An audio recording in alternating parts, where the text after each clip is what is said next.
I can never go back to my new dentist after 2 visits because I'm an idiot. My dentist is a very nice and professional man. Our first appointment was going pretty smoothly until he made some innocuous remark about us being strangers. My immediate reply was, "Oh, you're not a stranger. You've been inside of my mouth for 20 minutes." I did not intend to make a sexual joke. His face turned red and he was clearly embarrassed. But he continued on like a true professional, and we were probably both relieved when the appointment was over. I had my second dentist appointment today. I actually mentally prepared myself to be a model patient who didn't say anything weird. Thank you very much. He had been working in my mouth for about 5 minutes when he started to seem really uncomfortable or something. His face was red and he was breathing a little heavier. I was a bit concerned and also confused. Like, how could I have embarrassed him this time? I had hardly spoken. So he keeps working in there, and then I realize what the hell is happening. My dentist was wearing grape-flavored gloves. I had been absent-mindedly licking his fingers the whole time, never going back. I think I have wasted my whole life, to be honest. I am Joe. I have been a lurking for a while.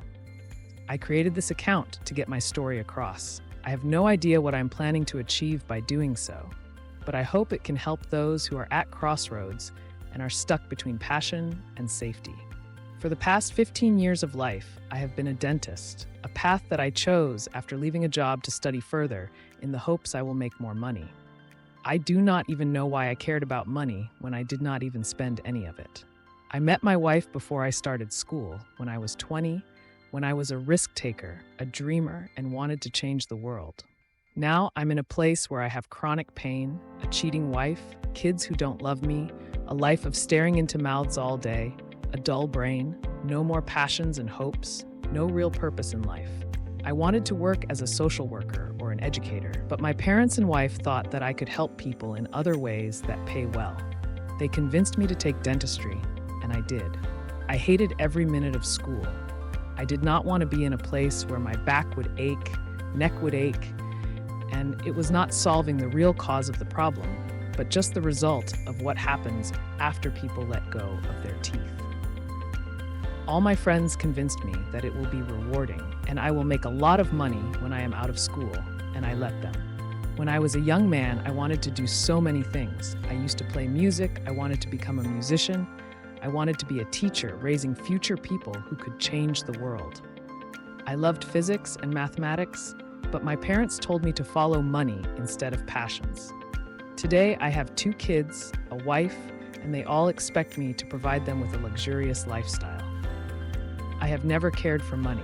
The most enjoyable time in my life was when I was sleeping on a futon in a rental, running a small business selling jars of jam made with strawberries from a local farm, and also working as a tutor for a bunch of spoilt kids. I had very little, but I was happy. I feel like I should have become an educator, business owner, instead of taking a career I hate. From the past 15 years, I have developed chronic pain from doing dentistry, gained at least 20 kilos, made $1 million, but for what? I can't even do anything because of chronic back pain. After becoming a dentist, I worked 9 to 4, 5 days a week. I would come back home exhausted, plan my next day, manage the business side of things, have dinner with my kids and wife, sleep, and repeat. Have a few weeks here and there as holidays where I would take my family away for a vacation. My kids don't even talk to me anymore. My wife and I have not had sex for months, and I'm 100% that she's cheating on me with a better-looking man who is older than me. I have seen her phone and confirmed this, but I will not bring it up because I don't have anyone except her left in my life. She has been my only support throughout this, and if she leaves, I have nothing left.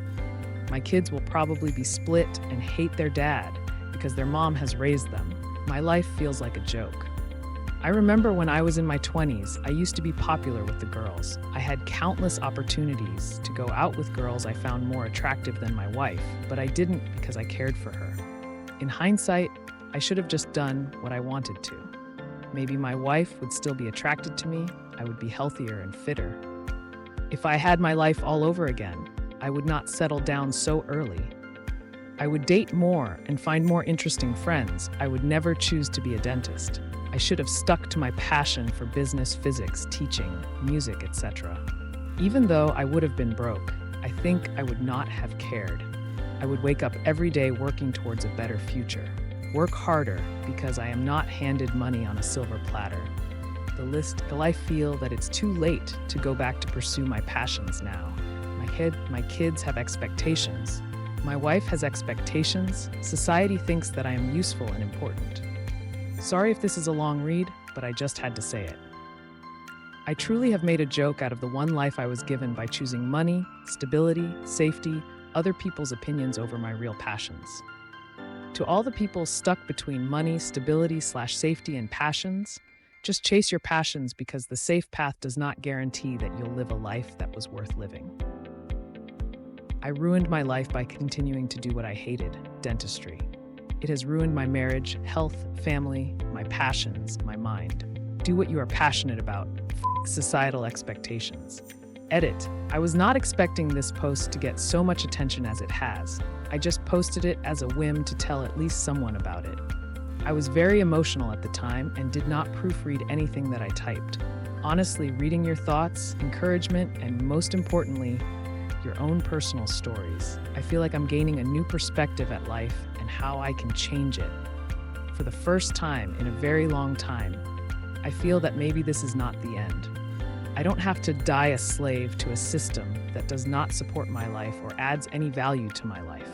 I will put down answers to recurring questions below as they come up and keep you guys updated on what I will do with my life in this post. Thank you, Reddit, for giving me hope. A black man and a white man walk into a bakery.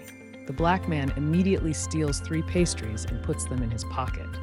He says to the white, "See how good I am?" The owner didn't see a thing. The white man says to the black man, "That's typical of you black people. I'm going to show you an honest way to get the same result." He goes to the owner of the bakery and says, "Give me a pastry, and I will show you a magic trick." Intrigued, the owner accepts and gives him a pastry. The white man swallows it and asks for another one. The owner gives him another one. Then the white man swallows that one and asks for a third pastry, and eats that too. The owner is starting to wonder where the magic trick is and asks, "So what did you do with the pastries?" The white man replies, "Look in the black man's back pocket." IF15. I'm pretty scared of the dentist. It's kind of funny because the doctor could tell me, "I'm going to stab this knife-sized needle in your arm and then cut your leg off." And I'd say aight. But the dentist could want to brush one tooth and I feel sickish and sweaty. I know it's silly because I'm not a baby or even a kid anymore, but I still feel that way. Anyway, I brush and floss and everything multiple times a day to try and prevent anything but yearly checkups. But I still managed to get a cavity. The filling was this afternoon, and it's at a new dentist's office. I aged out of my pediatric dentist, and I was really kind of bugging, but my mom said she would stay and hold my hand if she could, since cases are low in our area. The dentist started joking about being a big girl when he came in, and it kind of embarrassed me. I already felt stupid enough for being so scared, so I told my mom to go. Well, this is super embarrassing, but the Novocaine went in, and even with that and my headphones, I got really upset with the drill and cried a bit. The dentist didn't see, or I guess was ignoring, because it was kind of just like tears leaking. The nurse was finally like, "I'm gonna go get her mom." So when my mom figured out what happened, she kind of got mad and was like, "Why wouldn't you stop and ask her if she was okay when she started crying?" He said there was no reason for a person my age to cause a scene for a simple filling, and I'm old enough to handle this, etc. He then said he would have the other dentist there finish, and my mom stayed with me. My mom says it's totally okay, and we won't go to that dentist again. But still, I feel really guilty for some reason. The dentist is maybe right, I should be able to do that. Ada for not sucking it up and disrupting the whole thing. I used to own a wing joint. Nothing fancy, but a good selection of wing flavors and beer. Inevitably, we would have people come in and order the suicide wings. I like super spicy foods, so these were pretty damn hot. Of those people, about 5 to 10% would always start the joke sarcastic conversation. "These aren't that hot. Can't you do better?" Yuck, yuck, yuck. One of my best regulars, a dentist who fancied himself a gardener, decided to help us out and planted a ghost pepper bush, at the time the hottest pepper in the world, and he could bring us the bounty of his harvest. And he would intentionally underwater the bush, so the peppers would be as hot as they could be. When he would bring us the peppers, I would grind them, seeds and all, into a nice paste, which I would combine with our suicide sauce and keep to the side for when our spicy wing connoisseurs would show up and complain about the suicide sauce not being hot enough. I would only serve them one death head wing, seemed a fitting name. I would make them wear gloves to eat it to prevent capsaicin burns on their skin. I would specifically tell them about the heat they were about to get into, trying to dissuade them from eating this culinary monstrosity. By the time we got through all this, every single person always now viewed this as an insult to their manhood. Never had a woman complain about heat, but would sometimes actually ask if there was another level they could try, and could not be stopped from eating this wing. So they did. The fun thing about capsaicin oil is it can often take a few seconds to kick. Usually just enough time for the person to scarf down the wing and start to smugly tell us how it wasn't that hot. And then the heat would begin. And once it started, it was relentless.